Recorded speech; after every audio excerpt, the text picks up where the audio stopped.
Hey, welcome back to the Rocket Roof Show. Hopefully the quality of the sound and everything's going to be good here because we're at George Martin Strip Steaks. I knew I was Long going to Island, forget New York. that. My favorite steakhouse. I had to have Lauren tell me what it was because I screwed it up and said the wrong town. So it's all New York City to me over here, but man, what do we have there? The porterhouse? Yeah, we had the porterhouse for two. Oh my gosh. Sauteed mushrooms. Probably the best steak I've garlic ever had. mash, some asparagus. Fantastic.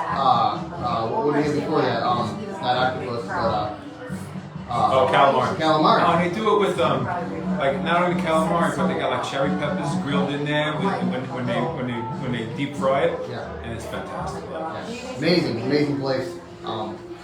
You guys probably have a lot of amazing places around here. Little holes in the wall. That's one of the benefits of New York, right? There's a lot of great steakhouses, there's a lot of great restaurants, and it's really hard to keep yourself from becoming a fat bastard.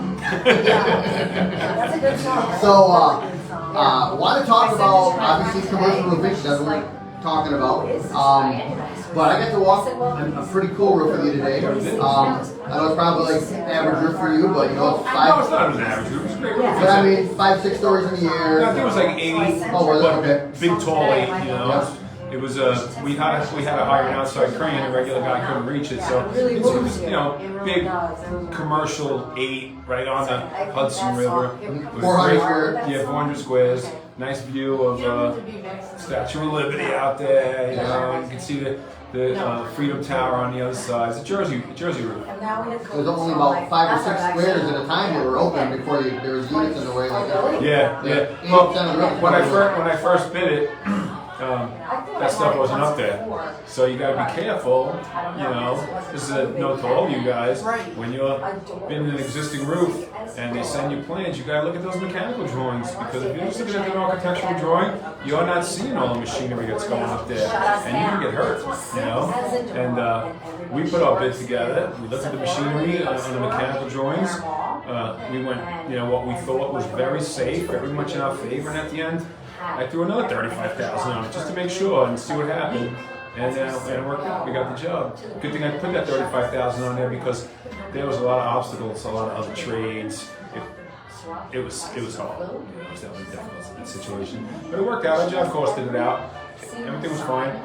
We did fine on the job. So we had a little bit of talk today. You were talking about some of the things that a lot of contractors don't understand, and it's not just commercial roofing or roofing.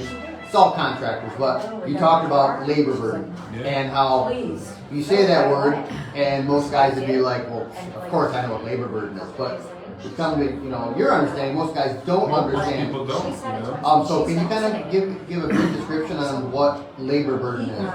So labor burden, you pay every week, right? And if you don't know what it is, then you're not putting it in your bid. But you're paying it every week. So then at the end of the year, you realize, hey, I don't have any money. I had a great year, did a lot of work. And at the end of the year, I don't have any money. Why? So what happens when you start your business, very few of us go out of business because of bad work. I mean, we grew up roofers. We know how to roof, right? That's not what puts you out of business. What puts the average roofer who turns into a businessman out of business is the business part of it, right? You know the roof part. But there's so many little things. So I've been in business 20 years now, and I went through a lot of years of suffering. You know, the recession hurt me for almost $1 million. I had to dig out of a big, deep hole. Got out. But these are all the things that you learn as you go. And initially, it's big gaping holes, right? You're a roofer, you started out with your buddies, your crew, and you're out there and you're resolving the things in the field. And then you evolve, the company grows, and you start getting into, look, we got to make sure these pennies stacked up, right? Because what I realized after a few years of just shoveling the money into the system, oh, this is going to work out great. And at the end of the year, no money. Okay, shovel faster. At the end of the second year, no money. Why? Why do you do $3 million worth of work, and at the end of the year you have nothing but $400,000 worth of debt? And it's not what goes wrong in this field. It's the things you don't know, right? It's the business part. You don't know what you don't know. Somebody's got to tell you. Somebody has to come to you and say, look, These are the little tiny things. Your ship is sinking from 1,000 little tiny leaks. No big one beeping wind, but 1,000 little tiny leaks of stealing all your money. And at the end of the year, you think you had a great year, and then at the end of the year, you come and you do your taxes or your year end, and you realize, oh my God, I felt like I was doing great. No money. So, well, the running example, a lot of guys, I see a lot of this, and maybe it's just social media, but I see a lot of it. People are like, hey, should I be at 450 a square? yeah. Oh, no, you should be at 500 a square, Never. maybe 550, Never. but it's such a vague number, because you don't even know what's wrapped up in that 550 a square. You can't do anything by the square foot number, you know? I mean, you know, you can sell tomatoes at a price per pound. You can't sell roofs like that, you know? Every roof is different, and you gotta break that down. So before we get to that, let's go back to labor burden. What is labor burden? When we did the crew summit, and everybody was in the group, when I spoke, that, you know, it was a packed house, that room, I said, I put my numbers up on the screen. This is my year-end profit loss. Everybody was shocked, like it's supposed to be a secret. But I put it up on the screen, and I started going through it. And here's labor burden. Who knows what labor burden is? I think one person. One person raised his hand. And I still speak to that guy. And only one person. And it's like a room with 60 roofing contracts. Nobody knows what labor burden is. So if you don't know what labor burden is, and you're not adding it into your bid, you're paying it every week. It's coming out of your own money. And that's one of the little tiny leaks why at the end of the year you don't have any money. So labor burden. It's very simple. It's payroll, taxes, and workers' comp. And it could be different for some other people. Different for everybody. So maybe the next guy could be insurance and workers' comp, but also a healthcare package. Yeah. Or other perks that you might have given them. Sure. And that's why you can't go by square foot, right? Because some guys, you know, maybe some guys haven't been very safe, and maybe, you know, their modifier rate on their workers' comp is 1.1. And then maybe the guys who have been very safe, maybe they got a modifier rate of 0.80. So the guy at 0.80 might be able to do that job for $2,000 a square. But the guy at 1.1 can't do it for $2,000 a square. He's got to pay that bill. And if you don't figure that money in, they're still taking the money. The insurance company is still taking the money that's theirs. There's no way around it. Your liability guy is coming for his money at the end of the year. And if you don't figure it in your bid on every job, at the end of the year, he's going to come for his money, and you're not going to have it. And then you're done. Same thing with workers' comp. If you don't know what your comp rate is, how can you possibly put together a bid? If you know what you pay your guys, fine. But if you don't know what your comp rate is, you can't bid a job. You can make believe, but you'll go 10 years wondering why you never made anything more than a paycheck. So it's easy to sell jobs. It's easy to do the roofs, especially if you grew up a roofer. I started roofing, I wasn't even in high school yet. Basically, I walked out of high school and became a roofer. So putting roofs down is the easy part. It's learning the things. It's finding, you know, the phrase is, you don't know what you don't know. You just keep going on, but you don't know what you don't know, and you have to learn those things. Otherwise, you'll never make money. So let me get a little kind of statistics on your company. Can you kind of share with what the name of your company is, maybe what area you operate, located in, how many people you got working for you? Yeah, my business is CCM Roofing. I work out of Long Island, New York, but I do a lot of work in Manhattan and the 5 boroughs. I got 28 guys. And they're all in-house guys. We talked about this. Yeah, I don't have any subs. It's very difficult in my environment to get subs because the insurance is so high, right? I pay 15% of the sales for my liability. So for, you know, $4 million worth of work, my insurance is $560,000 for the year, right? So if you don't know what that rate is, and you're just going, oh yeah, $5 a square foot, I can do that for $5 a square foot. Guess what? When the insurance guy comes to do the audit and collect the rest of his money, you're not going to have it. And then you're done. And that's how people who go from roofer to businessman fail. Because that's what they don't know. They don't know what they don't know. I know how to do the roof. Go out and do it. But you didn't know what your general liability rate was, and you didn't know what your workers' comp rate was, and you didn't account for that.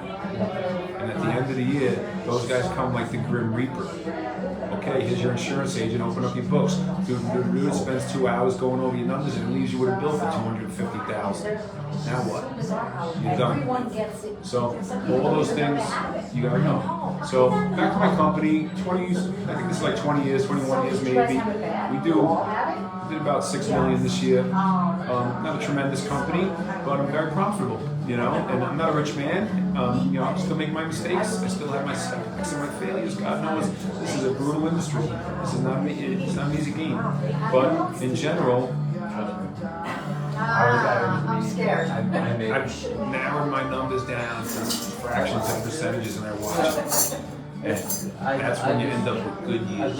You know, last year was a good year. This year finished out better.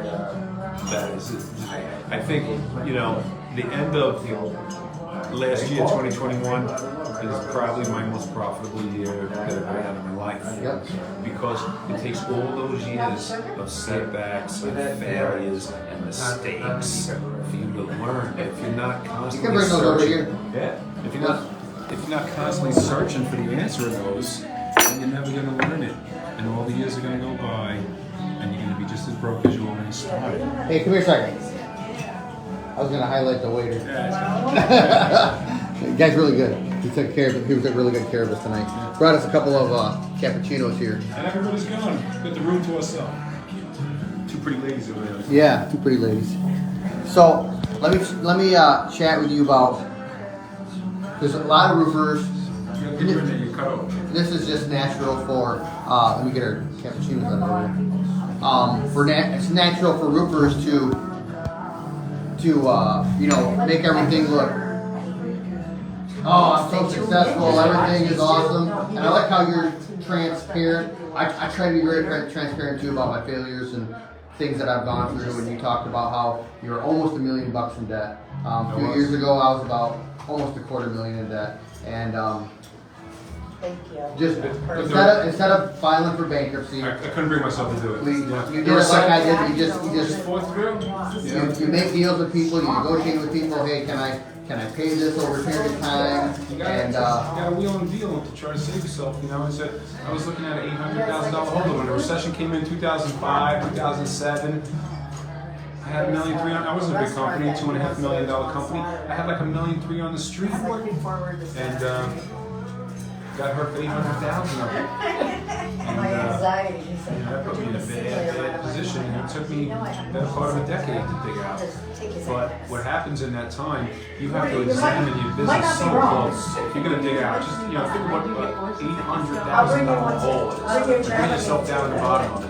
You have to calculate your way out one little step at a time. And as you go through that, it's like education. Because once you get out of the hole, the company takes traction, and you start realizing what you've been dreaming about your whole life.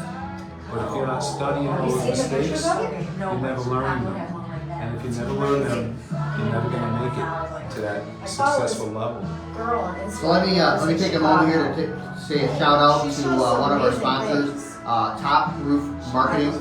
They've been doing my marketing for 5 or 6 years now, and they also help with a lot of the editing and the promotional, the back side of this actual podcast. And so I want to do a shout out to Jonathan and his team. Diana and Felicia do a fabulous job of helping line up guests and schedule and get the right techie material and pay the fees to the right people and put them on the right platform. So I want to do a shout out to them. If you are looking for somebody to help you with either leads or creating your website or SEO, they're fantastic people.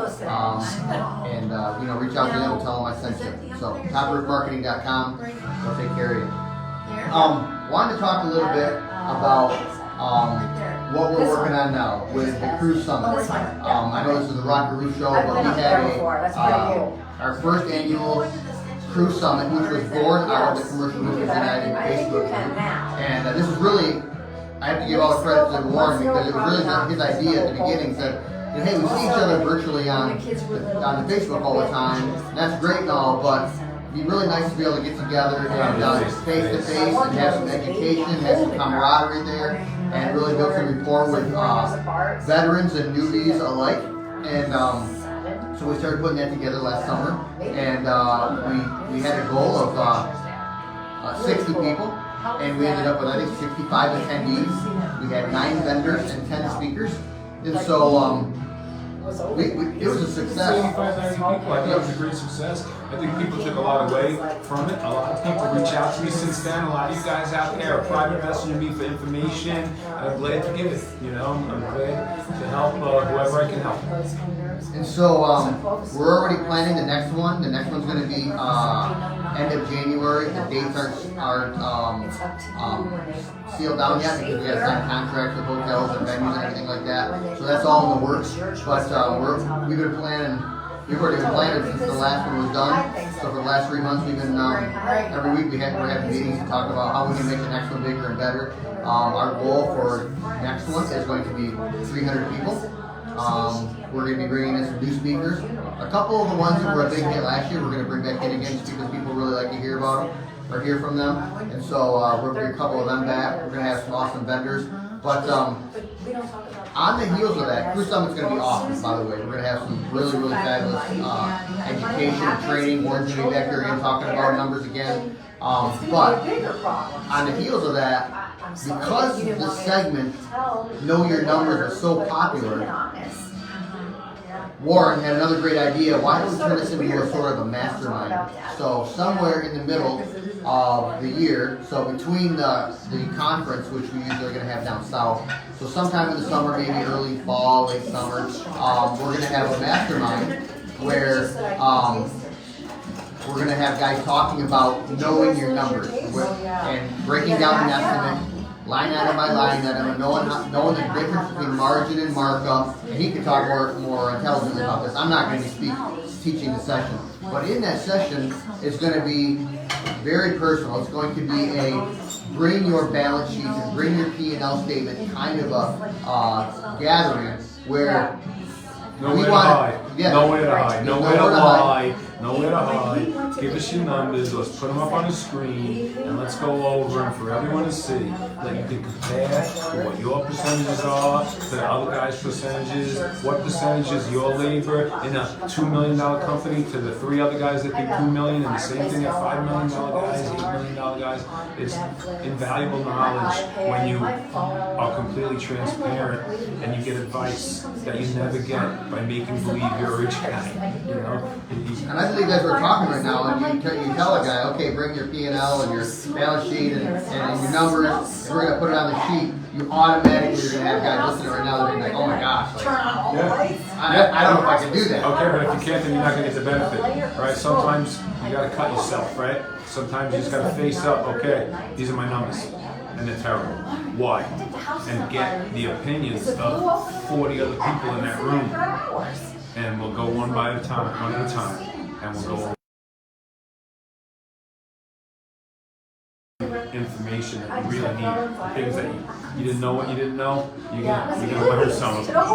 So there's going to be that segment that we're going to go through where you know your numbers, know how to bid the job, know how to know all those numbers. We're having another guy come in who I found last year. His name's Ed. He's a tax professional. He works all around the country with elite people on how to save the highest amount of taxes if you're a business owner. He did it for me. I saved, I think, close to 40 grand this year as opposed to what I would normally pay because he knows all the loopholes. He knows all the tax revisions that happen every year. And so not only is Warren going to show you how to estimate and make the money, it's also very important how much you keep of it for yourself. So, you know, I'm not a fan of the IRS. I don't think you are either. But we want to make sure that you keep as much of that hard-earned money. There are definitely advantages to being a business owner. It's to be an employee or working for somebody else. Business owners are going to be coming to this particular mastermind. If you're a business owner, there's all kinds of perks to becoming a business owner that allow you to not have to pay tax legally, 100% legally, not have to pay tax. So I'm out here with my wife, visiting with Warren. This is a completely written off trip because we tailored it that way so that we can come out here, have a little fun, but we're doing business. So I write this trip off, and I do that all the time. I'm not saying I'm an expert at it, I'm getting better at it, but we're going to be talking about those kinds of things at this mastermind so that you can be better at not just working in your business, but working on your business. So, just wanted to highlight a few of those things. We're not going to make it awful long tonight, but we are going to be walking some roofs. So, if you're in Commercial Roofers United, pay attention to that page or that group because we're going to be doing some lives from a couple of groups. From a couple of roofs. In fact, I had a guy just reach out this afternoon, completely out of the blue, that wants to walk out a hotel. I won't mention who it is, but he said, "Hey, you're in town. You just happen to be in town. What was it in the Bronx?" No, it was over by JFK, please. Okay, so I want to say Harlem, but I'm like Harlem is right. Most of the time. Yeah. So, but he wants to look at a roof, and so that was completely out of the blue. And then we're gonna go look at a couple other roofs. I think we have lined up. And here's the cool part. Many might not know that Warren is actually in a band for many years, right? I don't know, 20 years. And so pretty awesome rock band. But he has the opportunity tomorrow night for highlight of his career so far. He's getting to open up for Aaron Lewis. I don't know if many of you know who Aaron Lewis is, but he used to be the lead singer for Stain, right? Yep. So again, Stain, great song, great band. And Aaron Lewis is very patriotic, very strong in his country and patriotic beliefs. And so you're going to be opening up for him in concert tonight. I got selected. They asked me to send some links in for my music. It's all original music that I write, and I sent it in. And about 3 weeks later, they called me and said, "All right, we want you to open. Get them in." So tomorrow night I'll be standing on Aaron Lewis's stage. Yeah, me too. I have 1 in the morning. So I know what you're all going to want to know from me tomorrow night. At the end of the night tomorrow night, I'm going to tell you if Warren's a better roofer or a better rock singer. Better roofer. All roofers say that. I'm the greatest roofer that there ever was. Just like all the rest of you guys. Roofers say all that too. Yep. So that's going to be fun. And then you're going to take us a tour around the town on Saturday. Just have some fun in the and hang out. So, but yeah, this is pretty cool. One question that I asked Warren today, we were driving through town, and of course when you're driving through town, and you guys have seen some of his videos, and you're like, man, it'd be cool to do that 65-story building or that 100-story building. And I asked him, I was like, what kind of companies do those buildings? And he told me, yeah, it's just a handful of guys. It's not just any company, right? Yeah, no. Getting on those buildings, you need a $10 million umbrella. I don't have it. I refuse to go over 5. So I get on some very good, prestigious buildings, but I don't get all the way into that game like when the roofing for Tishman and all those guys that are building all those monsters. Because once you take that $10 million umbrella, then your prices go high, right? Because you got to pay for it. So all your clients that you got now, you're no longer affordable to them, and you're going to lose your whole client base. You're going to start all over in a whole new realm, and all you can do is go after those big monsters now.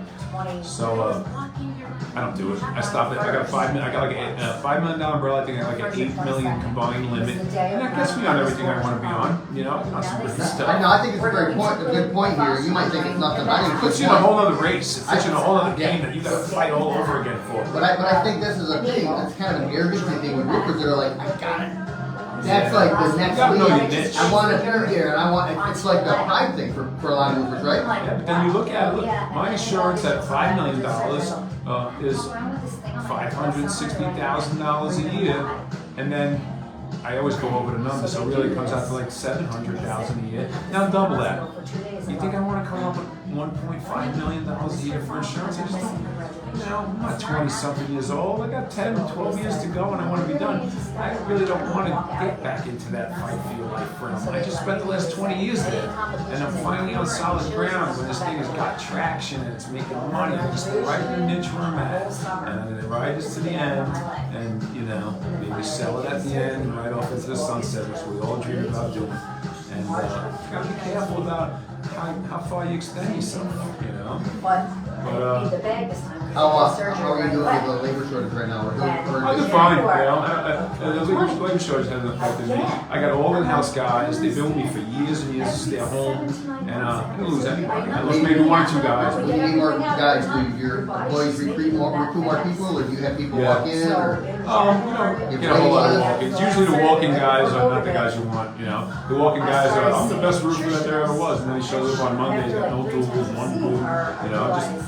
Can't have it. What? You make that show on one day.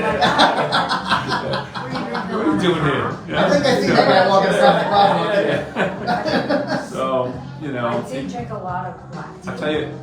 I tell you how, how it worked out for us, and it might work out if you're in a, urban area where there's a lot of people. But I told, one of my younger bilingual Spanish guys, I want you to go down in front of all the Home Depots at least once or twice a month and make all those people know you. Right? They're not all illegal out there. They just don't want to sit at home. They go out this way with their friends and they get picked up. They're not all illegal.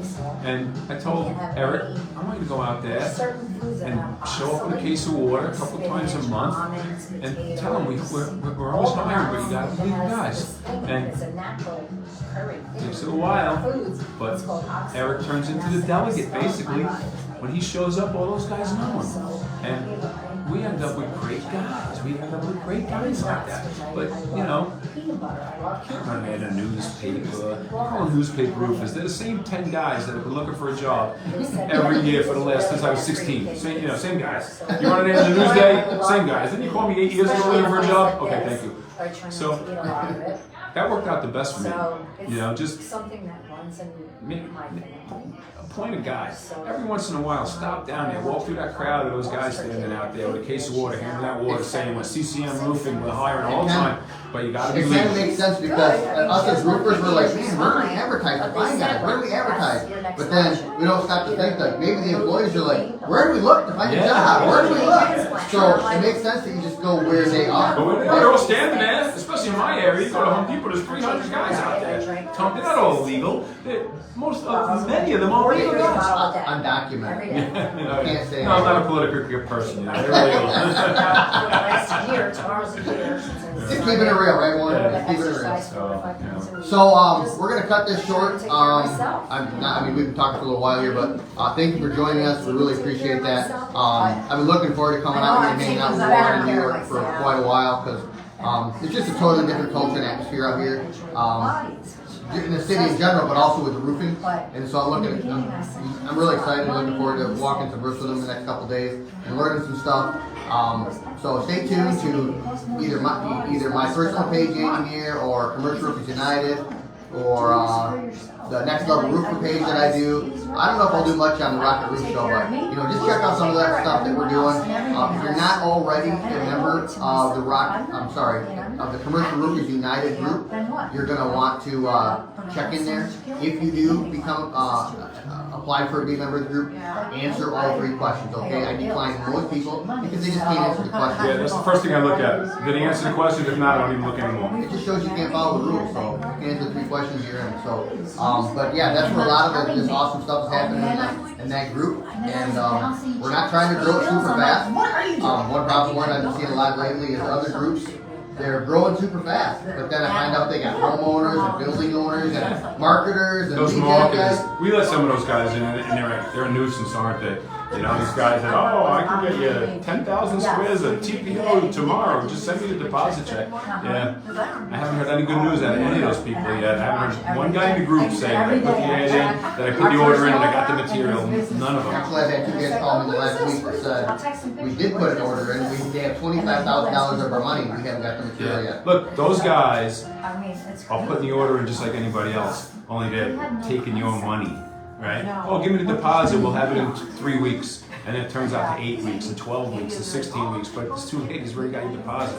So you got to be careful, about those guys. And we try to weed them out. We've been in a couple of arguments where remember that one guy at the CRU? He was calling you, threatening he was going to sue you. He was screaming he was going to sue Andy for kicking him out of the group. In front of 15 roofers. Because I was taking this salesman's life. Yeah. My salesmen have to feed their children, so that doesn't mean you have to do it by shooting fish in a barrel. We're all a bunch of roofers in this group. Some kind of membrane or something. We don't need that. We got enough obstacles in this life. Yep. Yeah. Okay, well, thanks for joining us tonight, guys. You can find this podcast on a lot of other platforms. It'll be on YouTube and Sprout and Buzzsprout and iTunes and Apple Podcasts and stuff like that. So I'm not even sure all the platforms. I think there are like 10 different platforms. I don't really keep track of that. But thanks for joining us. Stay tuned this weekend for some other cool roof shops. Probably even, I'll try to eat Lady Liberty and take the Liberty in there when I can. It's not always a good view, but we'll see. So, thanks guys. I'll tell you one piece of advice. If you want to build a good roofing company, I'll tell you exactly how I did it. I got knocked down, and I got up again. And I got knocked down again, and again, and again. And I got up again, and again, and again. And I got knocked down 1,000 times, and I got up 1,001. And that's how you do it. So if you've been knocked down 20 times and you're ready to give up, you're never going to make it. Get up and fight some more. We'll get there. I only got knocked out 4 times. And I was like, They were bad. 5. They were really bad 4 times. 5 now. Thanks guys. Catch you later. See you in the next one.